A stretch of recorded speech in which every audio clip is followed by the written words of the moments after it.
warahmatullahi wabarakatuh. Selamat pagi semuanya.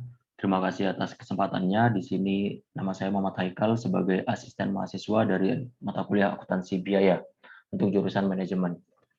Di sini saya selaku mentor pada acara EduKelas kali ini, yaitu EduKelas pada periode UAS tahun 2021 dan tahun 2022. Nah, sebelumnya saya ingin berterima kasih kepada pihak HMPM karena telah memberikan kepercayaan dan juga amanah kembali kepada saya sebagai menjadi mentor untuk di EduKelas di periode kali ini. Oke, langsung saja biar gak lama-lama, kita di sini sudah ada soal ujian akhir semester genap pada tahun lalu, yaitu tahun 2020, tahun 2021. Nah, di sini tersedia soal IC semua ya. Di sini ada 1, 2, 3, 4, 5. Ada 5 soal IC, tapi di sini ada 2 IC yang poinnya adalah 20%, sedangkan IC selanjutnya adalah perhitungan yang mana tiap soalnya berbobot 40%.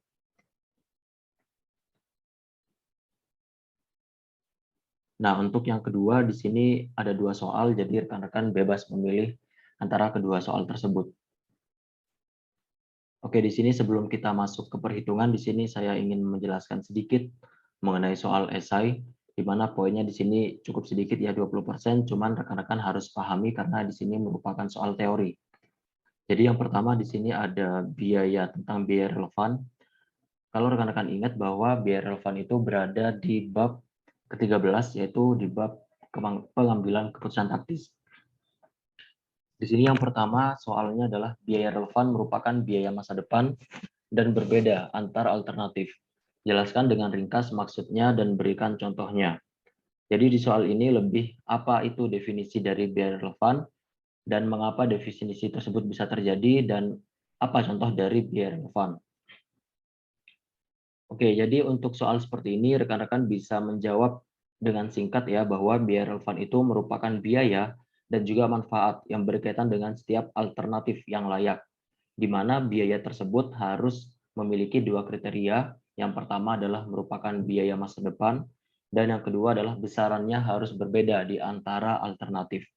Nah, jadi biaya relevan itu harus memenuhi kedua syarat tersebut. Apabila kedua syarat tersebut tidak terpenuhi ataupun salah satunya tidak terpenuhi, maka biaya tersebut disebut sebagai biaya yang tidak relevan.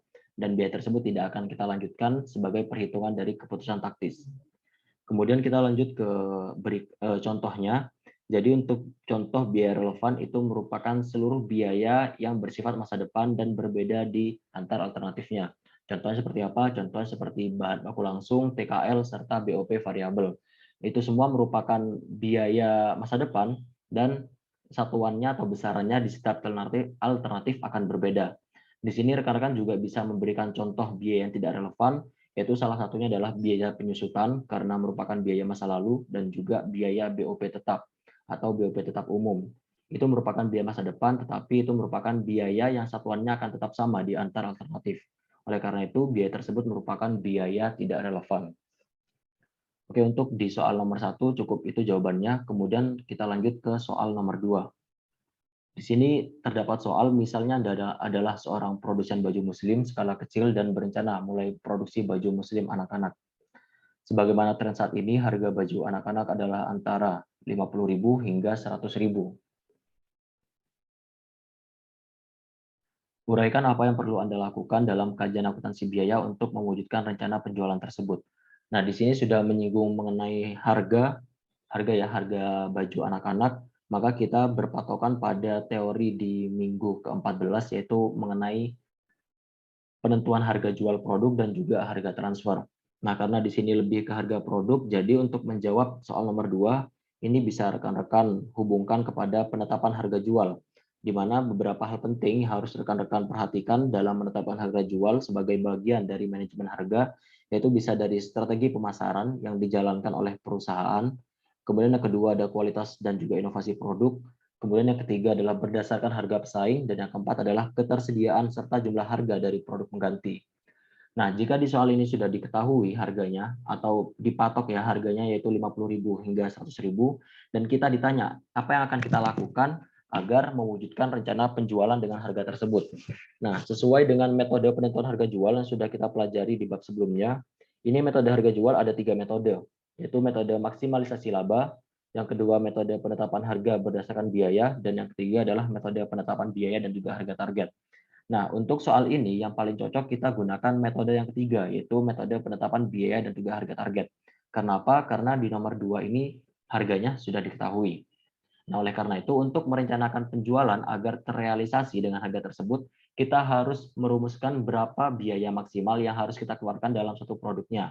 Di mana biaya tersebut ketika biaya tersebut sudah maksimal, jadi tidak boleh melebihi biaya tersebut. Oleh karena itu baru kita bisa mematok harga 50.000 sampai 100.000, di mana harga ini sudah termasuk persentase laba yang sudah kita kehendaki ya. Oke, untuk soal untuk soal teori cukup sekian. Jadi di sini ada 2 soal, ini mengenai pemantapan teori saja kepada rekan-rekan, sehingga untuk bobot poinnya adalah 20%. Kemudian kita lanjut ke perhitungan, jadi di sini intinya. Jadi di sini yang pertama kita masuk ke soal dengan poin 40%. Di sini ada PT Mutiara memproduksi tas cantik yang dipasarkan ke berbagai kota di Indonesia. Harga jual per unit adalah 47.500. Kapasitas produksi saat ini adalah 15.000 unit, namun karena pandemik maka perusahaan hanya beroperasi sebesar 75% dari kapasitas produksi. Sehingga produksinya adalah sebesar 11.250 unit, yang mana maksimalnya adalah 15.000 unit. Nah, mengingat perusahaan belum beroperasi secara maksimal, maka perusahaan merencanakan untuk mendapatkan konsumen baru dengan harga yang kompetitif. Saat ini perusahaan mendapatkan tawaran dari CV Santika untuk membeli produknya sebesar 3.000 unit dengan harga 37.500. Jika kita lihat ya, ini harganya cenderung lebih turun ya daripada harga yang sudah dipatok di pasaran, yaitu 47.500. Adapun struktur biaya per unit untuk membuat tas tersebut adalah sebagai berikut. Jadi di sini tertera ada biaya bahan baku langsung, ada TKL, biaya UP variabel, dan juga BOP tetap. Di sini kita diminta ada 2 soal. Jadi di sini ada analisis apakah PT Mutiara sebaiknya menolak atau menerima pesanan dari CV Santika. Yang kedua, apabila CV Santika menghendaki untuk menambah spesial logo pada produknya, ternyata perusahaan harus menambah mesin baru, diperkirakan seharga 3.500.000 untuk 3.000 pesanan tersebut. Di sini kita disuruh untuk menganalisis apakah PT Mutiara akan tetap menerima ataukah menolak pesanan tersebut. Nah, jika melihat soal ini sudah mengarah kepada soal dalam pengambilan keputusan taktis di minggu ke-13 dalam konteks pesanan khusus. Oke, tidak lama-lama kita langsung ke Excel untuk mengerjakan soal nomor 1.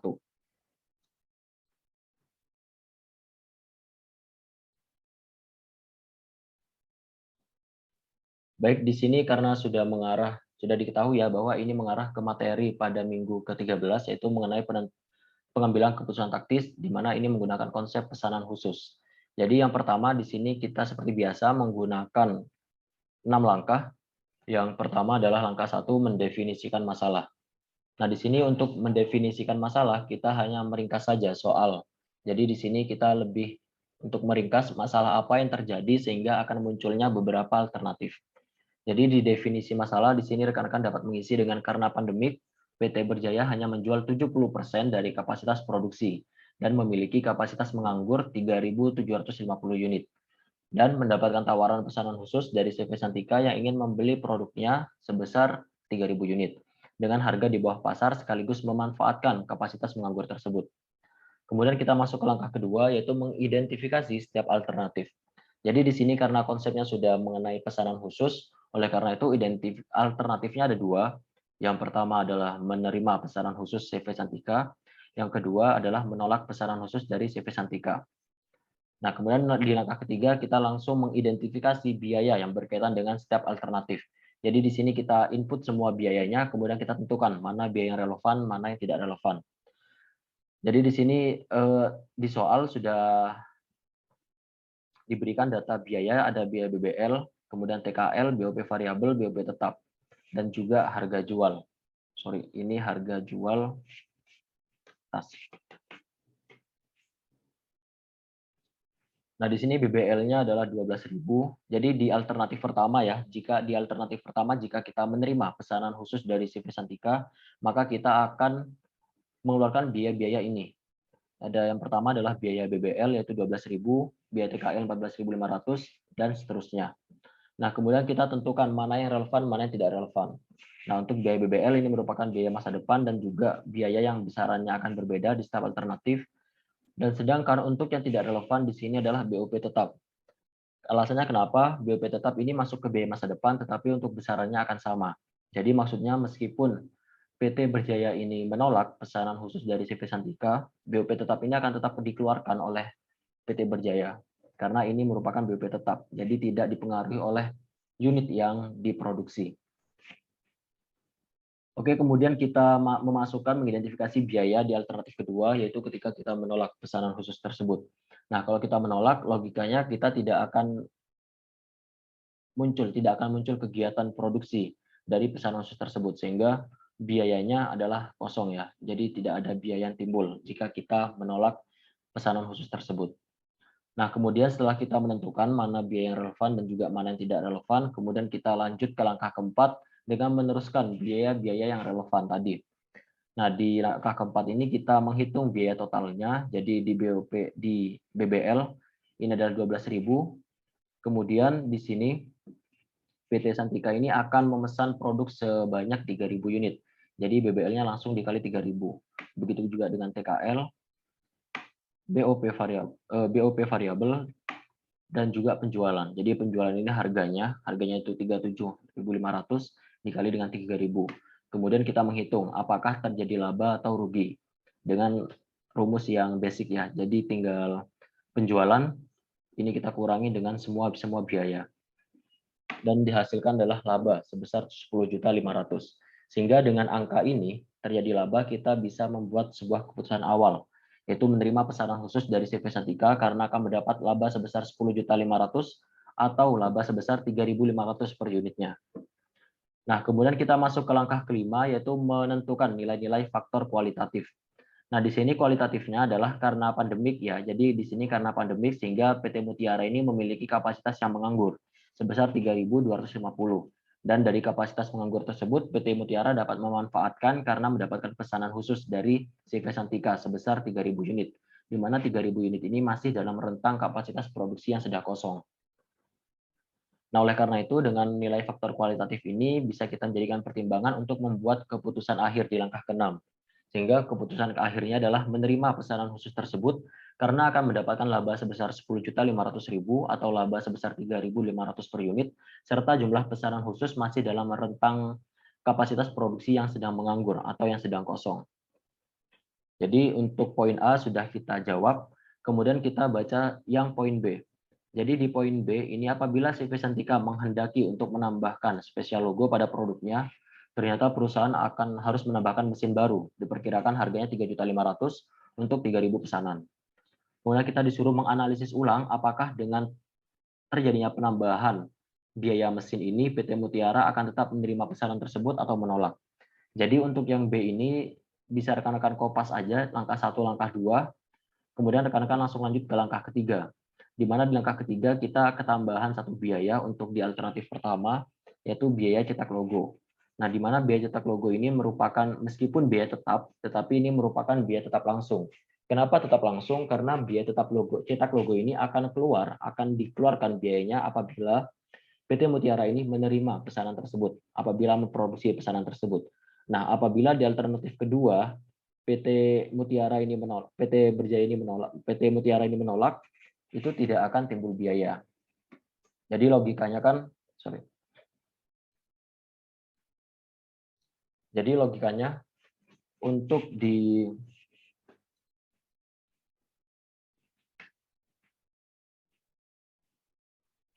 sebentar. Jadi di logikanya apabila PT Mutiara ini menolak, jadi kan PT Mutiara tidak perlu untuk memproduksi 3.000 pesanan tersebut sehingga tidak memerlukan biaya cetak logo. Jadi untuk biayanya ini semuanya kosong.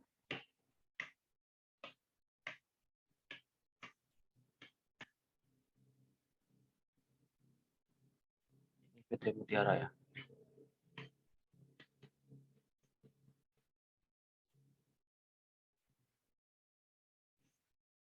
Oke, di sini kita telah menetapkan ya mana yang biaya relevan dan juga mana yang tidak relevan. Kemudian kita langsung lanjut ke langkah keempat. Ini masih sama, BBL-nya masih sama, TKL-nya masih sama, BOP variabel juga masih sama. Kemudian ketambahan biaya cetak logo, karena ini merupakan biaya tetap, jadi kita tidak perlu mengalihkan dengan 3.000. Kemudian penjualan masih sama, kemudian baru kita hitung labanya. Nah, ternyata dengan ketambahan biaya cetak logo, di sini masih mendapatkan laba sebesar 7 juta. Sehingga keputusan awalnya, ini kita bisa menerima pesanan khusus dari CV Santika, karena akan mendapatkan laba sebesar 7 juta atau laba sebesar 2.300 sekian per unitnya. Kemudian kita masuk ke nilai faktor-faktor kualitatif, di mana untuk poin B ini ketambahan faktor kualitatif yaitu CV Santika menghendaki untuk menambah spesial logo pada produk tas dari PT Mutiara. Jadi ini kita opsional ya, untuk pembuatan keputusan akhir ini opsional tergantung dengan pandangan rekan-rekan.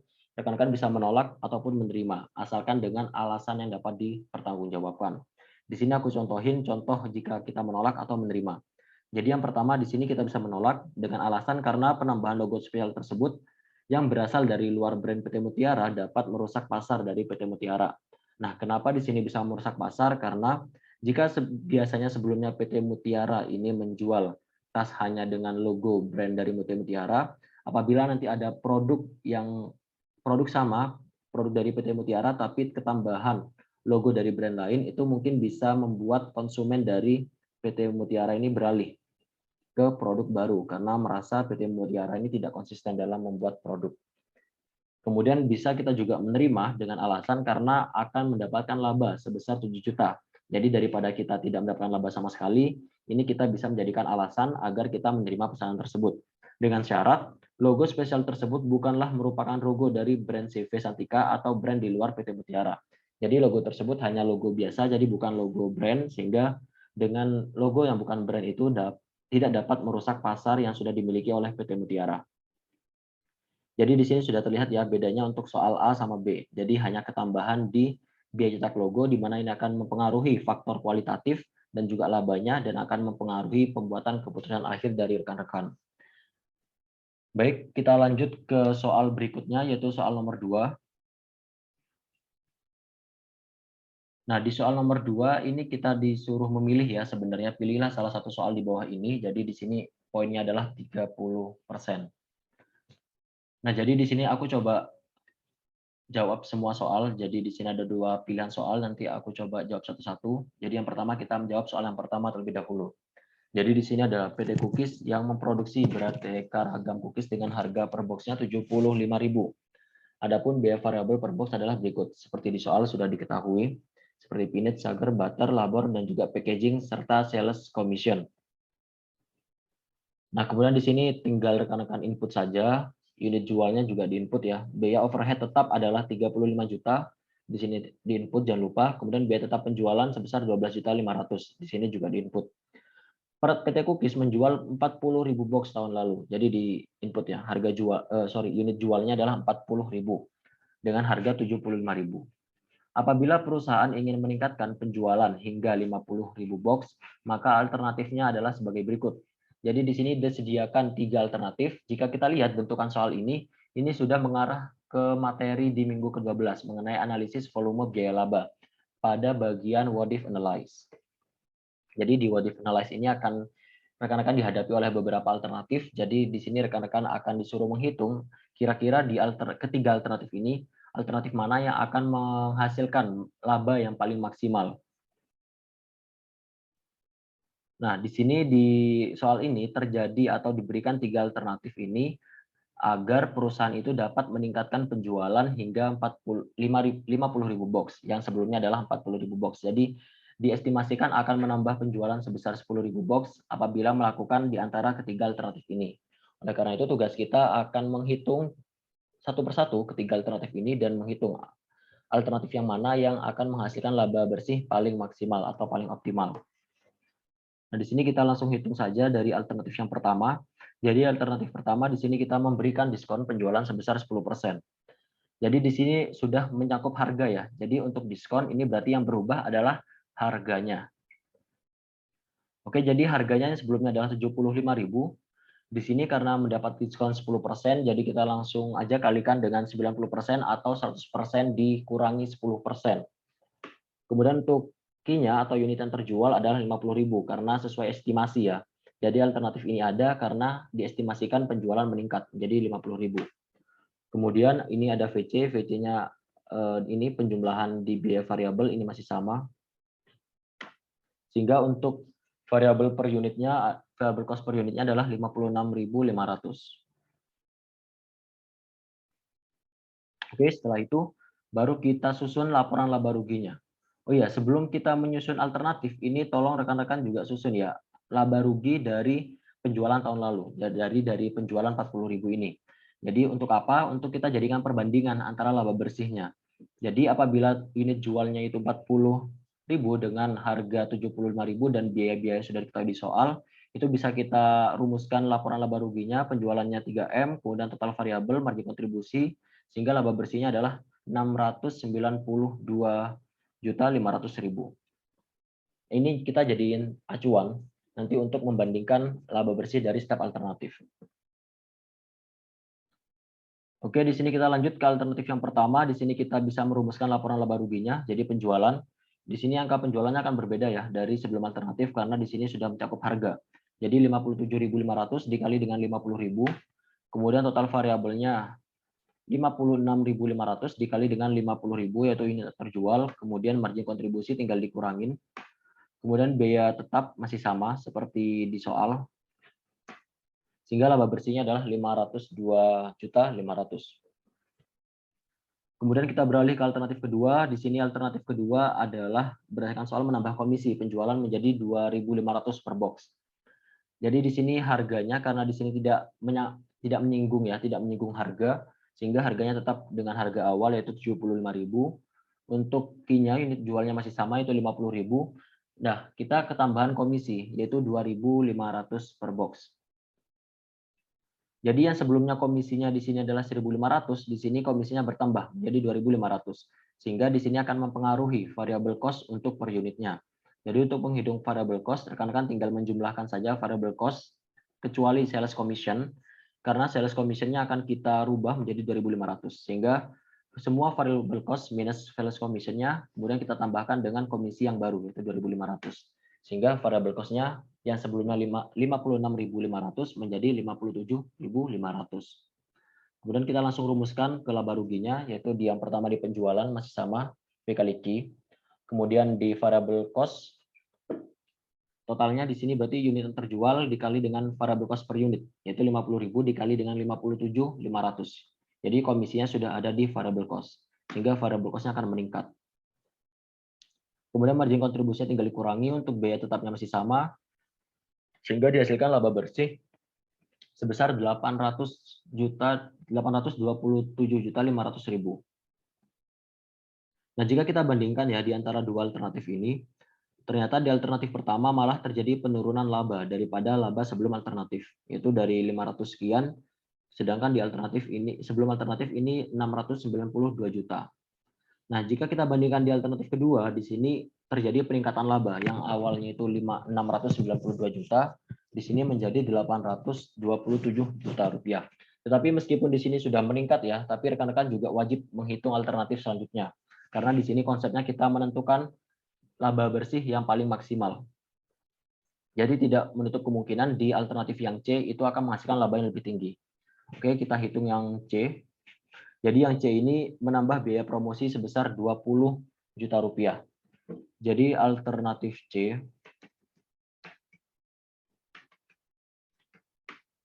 di sini adalah menambah biaya promosi sebesar 20 juta rupiah.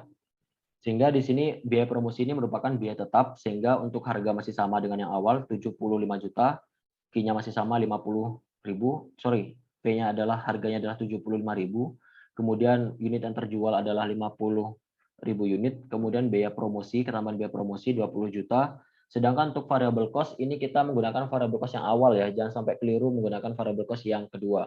Karena di sini tidak menyinggung komisi, sehingga komisinya dianggap masih sama, yaitu 1.500. Nah, kemudian kita langsung rumuskan untuk laporan laba ruginya. Di sini penjualan masih sama P kali Q, kemudian total variabelnya di sini masih sama Q kali VC per unit, kemudian margin kontribusi tinggal dikurangi. Nah, di sini bedanya untuk alternatif kedua karena biaya promosi merupakan biaya tetap. Oleh karena itu di sini kita ketambahan biaya promosi. Oke. Jadi di biaya tetapnya di sini SAM ya, sama antara BOP tetap, kemudian biaya penjualan admin, baru tambahan biaya promosi sebesar 20 juta. Sehingga biaya tetapnya meningkat menjadi 67.500.000. Sehingga total laba bersihnya adalah 857.500.000. Nah, baru di sini bisa kita compare laba bersih di antar alternatif. Ternyata laba bersih yang paling optimal di sini terdapat di alternatif ketiga, yaitu dengan laba 857.500.000. Sehingga alternatif ini bisa kita jadikan sebagai rekomendasi kepada PT Cookies. Sehingga kita balik ke soal, buatlah analisis secara menyeluruh disertai dengan perhitungan alternatif manakah yang akan dipilih perusahaan untuk meningkatkan penjualan cookiesnya. Jadi di sini bisa kita buat kesimpulan ya. Jadi PT Cookies dapat mempertimbangkan alternatif C, yaitu dengan menambah biaya promosi sebesar 20 juta untuk meningkatkan unit jual menjadi 50.000 unit. Pemberlakuan alternatif C tersebut dapat menghasilkan laba sebesar 857.500.000, di mana laba tersebut merupakan laba yang paling maksimal dari alternatif yang lain, serta dibandingkan dengan kondisi awal, yaitu sebelum alternatif di mana penjualan masih 40.000 unit, dengan alternatif C dapat meningkatkan laba perusahaan sebesar 165 juta rupiah.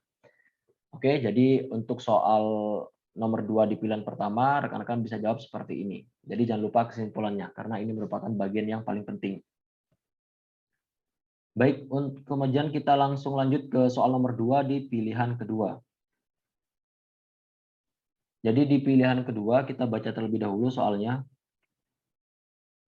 Jadi untuk di pilihan kedua ini SM Corporation di sini memiliki beberapa anak perusahaan, salah satunya adalah divisi GG yang memproduksi dan menjual box kemasan dengan harga 2.000 per unit ke pelanggan eksternal. Kemudian kapasitas produksi divisi GG sebesar 600 unit per tahun dan biasanya hanya menjual 500.000 unit ke pelanggan eksternal. Berikut adalah rincian biaya pembuatan kemasan tersebut. Yang pertama terdapat biaya variabel per unit, kemudian biaya tetap untuk produksi 600 unit.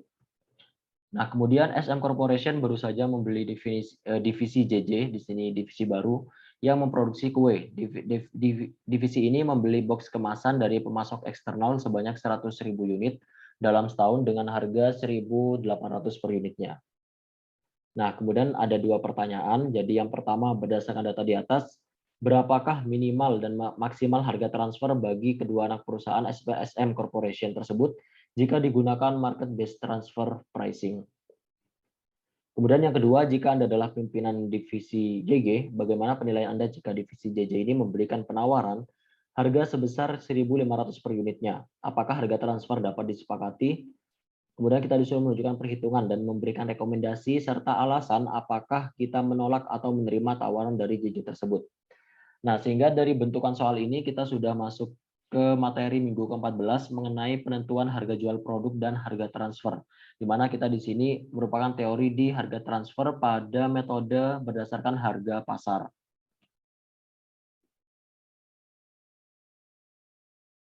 Oke, jadi yang pertama di sini kita harus membedakan terlebih dahulu divisi sebagai perspektif penjual sama divisi sebagai perspektif pembeli. Jadi di sini sudah jelas ya bahwa penjualnya adalah divisi GG. Karena divisi GG di sini merupakan divisi yang memproduksi dan menjual box kemasan, sedangkan divisi JJ di sini memproduksi kue. Nah, jadi untuk dilogikakan ya, pastinya divisi GG ini memproduksi box kemasan, kemudian akan diteruskan ke divisi JJ yang akan digunakan sebagai kemasan dari kuenya dan akan dijual ke konsumen luar. Sehingga untuk divisi penjual adalah divisi GG dan divisi pembeli adalah divisi JJ. Oke, kemudian setelah kita menentukan siapa penjualnya, kemudian kita input data diketahuinya dari yang pertama adalah kapasitas produksi sebesar 600.000, kemudian variable cost, total fixed cost, dan juga pricing atau harga. Nah, kemudian kita harus menentukan unit jual yang konsumen. Jadi divisi GG ini selain akan memberikan produknya ke divisi JJ, juga divisi GG ini menjual ke konsumen. Jadi unit jualnya ke konsumen adalah sebanyak 500.000 unit. Ini sesuai di soal ya. Dan biasanya hanya menjual 500.000 unit ke pelanggan eksternal. Kemudian di sini kita menentukan juga data diketahui dari divisi JJ, yaitu harga pokoknya sebesar 1.800. Jadi harga pokok itu dari ini ya, harga 1.800 per unit. Jadi divisi JJ ini sebelum adanya divisi GG, divisi JJ ini membeli box kemasan tersebut ke pemasok eksternal, pemasok luar dengan harga 1.800.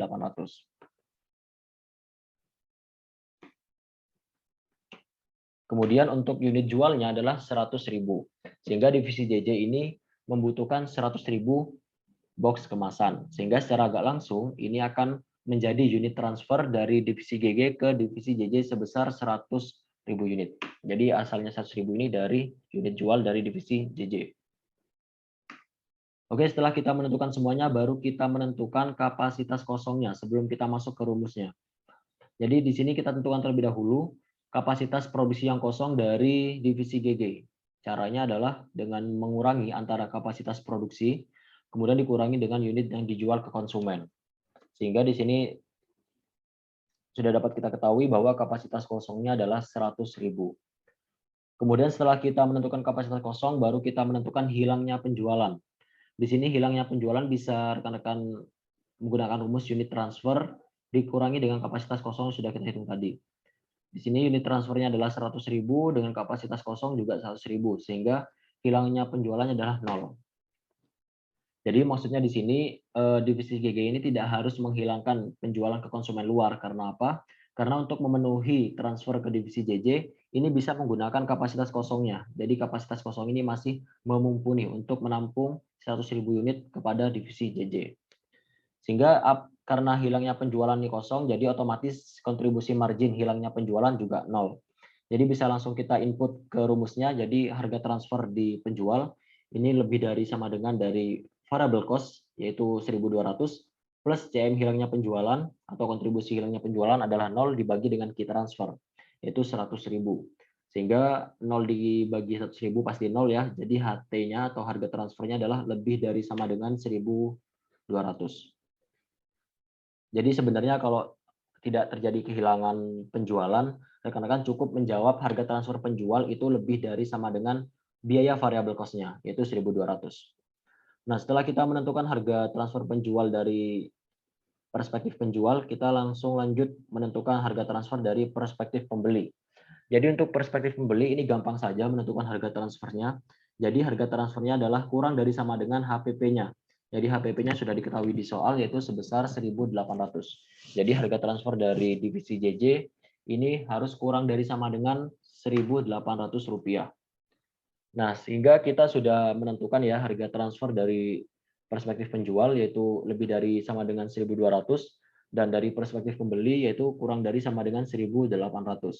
Sehingga dengan hal ini kita bisa menjawab poin A, berapa minimal dan maksimal harga transfer bagi kedua anak perusahaan SM Corporation.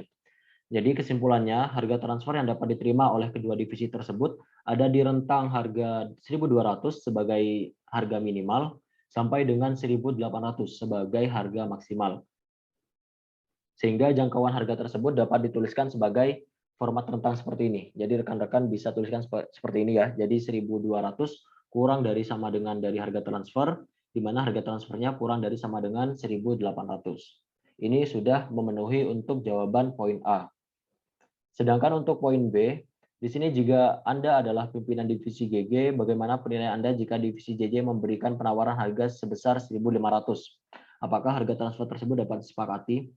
Nah, untuk nomor B, di sini kita harus melihat rentang harga transfernya.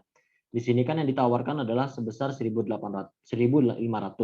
Nah, kita bisa lihat bahwa 1.500 ini masih dalam rentang 1.200 sampai 1.800. Sehingga harga transfer tersebut dapat kita sepakati dengan alasan karena harga tersebut tidak kurang dari 1.200 dan tidak lebih dari 1.800. Atau harga 1.500 itu masih dalam jangkauan harga transfer yang disepakati di antara perspektif divisi penjual dan divisi pembeli. Jadi itu ya untuk menjawab di soal kedua, pilihan kedua. Jadi ini merupakan di bab ke-14, minggu ke-14 yaitu mengenai penentuan harga jual dan harga transfer. Jadi cukup sekian pembahasan soal yang bisa saya bawakan untuk eduklas pada kali ini. Jadi kalau kita rangkum untuk soal IC ini mencakup semua materi yang sudah kalian pelajari setelah periode kuis. Jadi yang pertama dari minggu ke-12 hingga minggu ke-14, di mana minggu ke-12 kalian belajar mengenai analisis biaya volume laba, kemudian minggu ke-13 kalian mempelajari pengambilan keputusan taktis, dan minggu ke-14 kalian mempelajari mengenai penentuan harga jual produk dan harga transfer. Jadi untuk persiapan UAS tolong dipelajari semua 3 bab tersebut. Kemudian jangan lupa banyak latihan soal karena saya tidak bisa memastikan bahwa soal yang keluar untuk UAS kali ini akan sama konsepnya dengan soal UAS di tahun lalu. Jadi tolong dipelajari dan dibanyakin latihan soalnya untuk 3 bab tersebut. Jadi untuk UAS ini cukup berpeluang karena apa? Karena materinya cukup sedikit, hanya 3 bab. Dan rumusnya yang perlu rekan-rekan pahami juga tidak terlalu banyak. Tidak sebanyak waktu periode kuis.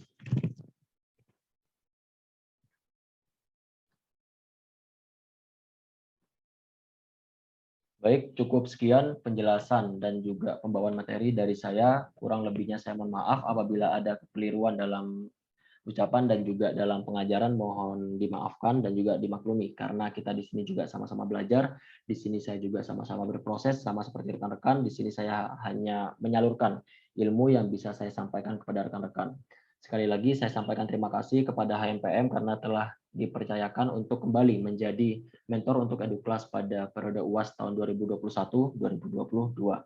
Oke, untuk Eduklas kali ini saya tutup. Wassalamualaikum warahmatullahi wabarakatuh.